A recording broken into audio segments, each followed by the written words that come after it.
Debt-free Millennials.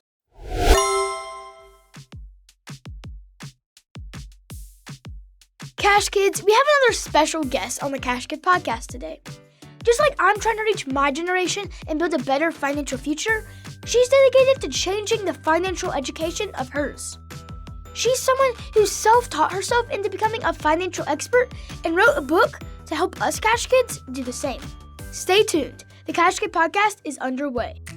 So, you got some cash, maybe from an allowance, or that money your grandma gave you for your 7th birthday. Here you go, sweetie. Woohoo! Thanks, Grandma! Whatever it is, what are you going to do with it? Spend it, hide it away, or maybe invest it? Let's start learning how to make that money grow. Time to learn how to be a cash kid.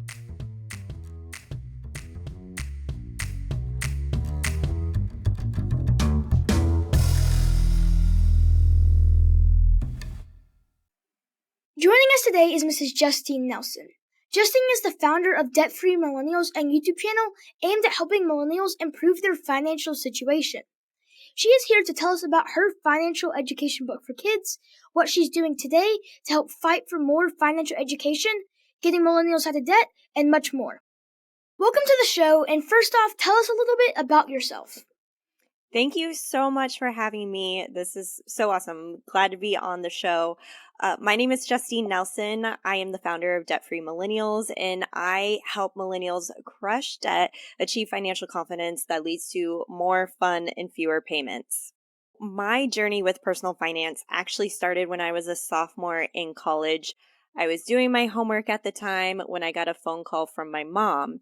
And she told me that she and my dad could no longer support me financially through school because she had been laid off from her job. So I was really panicked on what to do and trying to figure out how I was going to afford college tuition. So I did what any other college student did at that time, which was to walk down to the student financial aid office and ask to take out more student loans. By the time that I had graduated, I was $35,000 in student loan debt, and I was just making $10 an hour at my very first job, which wasn't a lot of money to cover my student loan payment and do all of the things that I wanted to do after college. I wanted to live in an urban city in a high-rise apartment. I wanted to go out for sushi and have lots of fun traveling, and I wasn't sure how I was going to do that with so much student loan debt. So it was then that I decided that I needed to take financial ownership and pay it off really, really fast. We purchased your book, Investing for Kids activity book, last year and loved it. We even inspired some of our previous episodes based off the book. Tell us why you chose to write this book. I chose to write Investing for Kids, the activity book, because when I was 10, 12 years old, I didn't have a really good understanding of money. In fact, I thought money was a little mysterious. I had no idea how to earn it, how to keep it. And the only basic teaching principles that I knew from my school was how to write a physical paper check. I don't know if you remember those, but that was the only teaching that I had from school, was learning how to write a physical check and how to cash that in.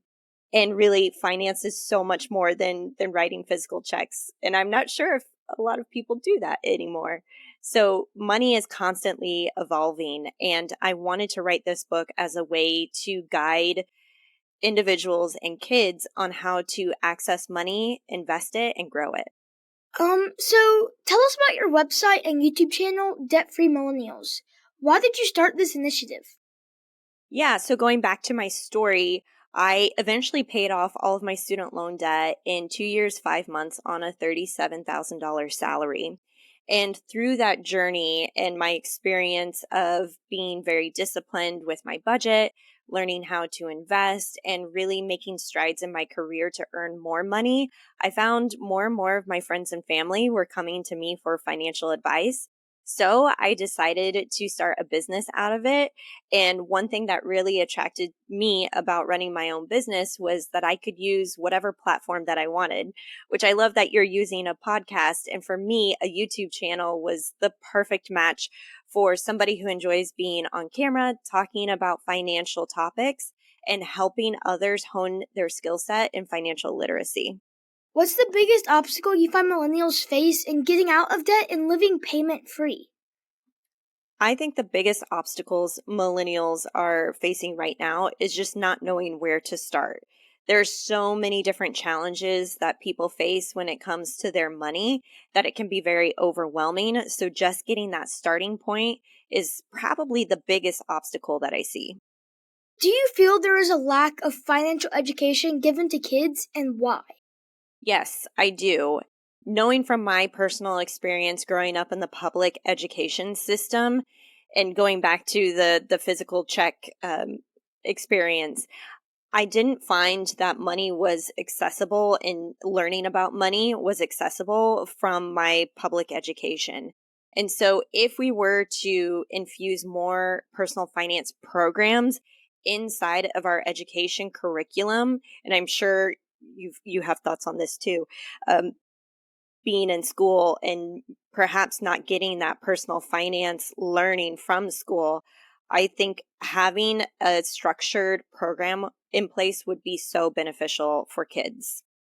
Yeah, so what can be done or are you doing to help move the needle in getting more financial education taught in schools? I think the best way would be to come up with a program that can be implemented across our public education system. I think that's kind of the first step to get that into the hands of the kids that desperately need it.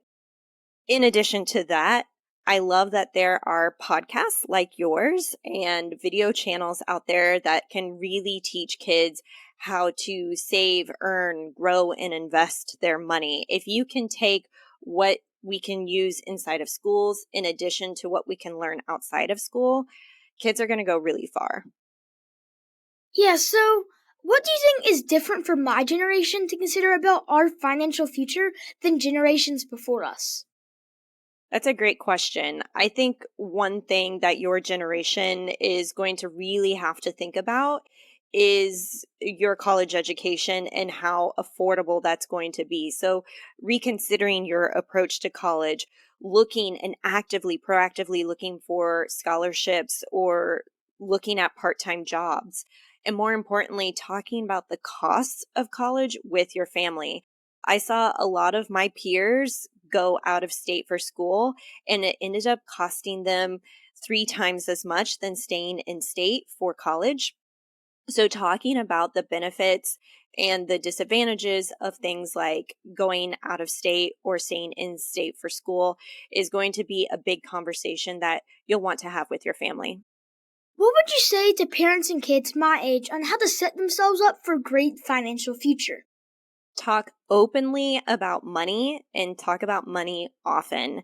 Have a family budget meeting, get involved with those decisions, and then also for parents, allow kids to be part of paying for expenses. And I don't literally mean having kids pay for their own things necessarily, more of I'll give you an example of a family who gave their kids $40 a piece for the month and said, this is your monthly allotment for your toiletries. So shampoo, all the stuff that they need to take care of themselves.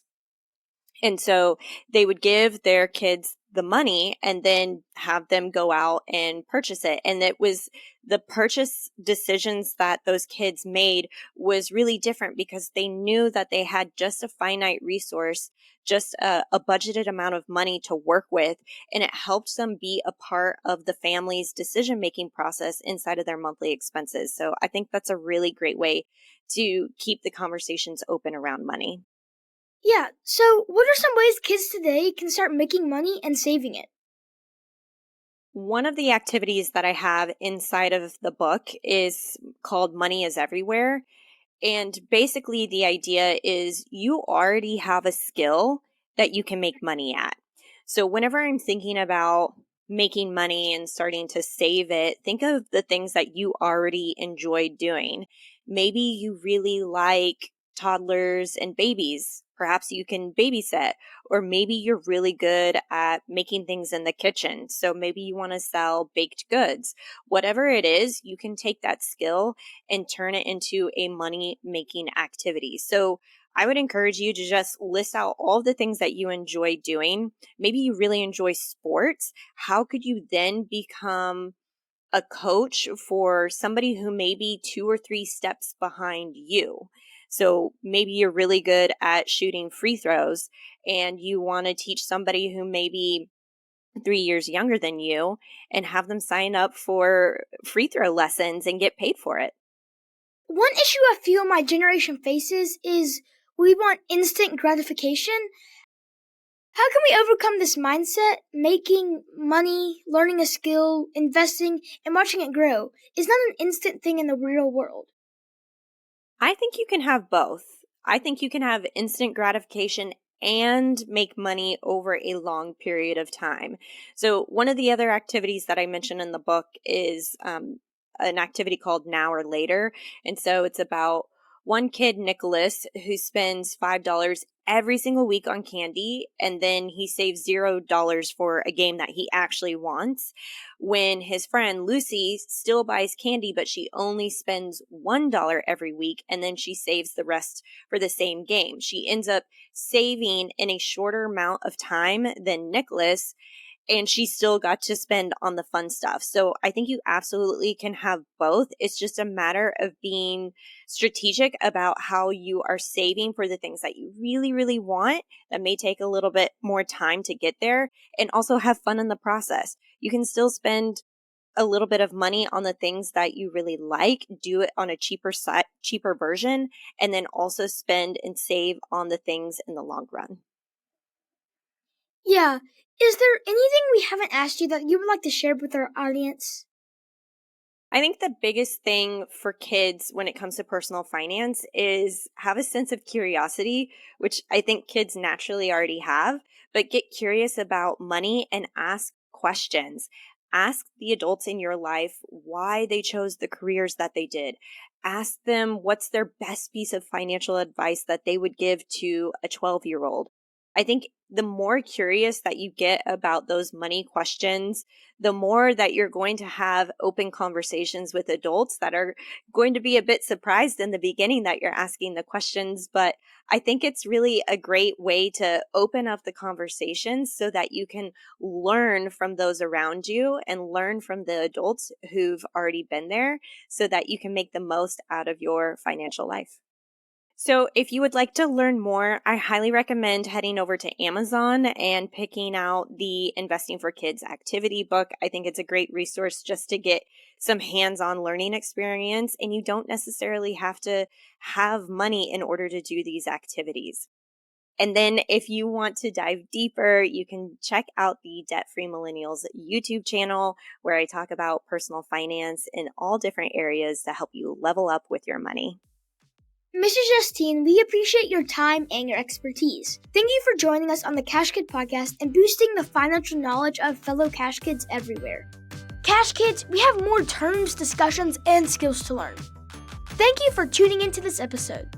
Follow us at Cash Kid Podcast on Instagram, Facebook, YouTube, and Pinterest. And wherever you are listening, leave a review. We need your help in reaching a larger audience and building the financial skills of the next generation. If you have a question, please reach out to me at cashkidpodcast@gmail.com, and I'll answer it in a future episode. You can also reach out via our website at cashkidpodcast.com. And remember, anyone can be a Cash Kid. Just have to learn how to become one. Cash Kid, out.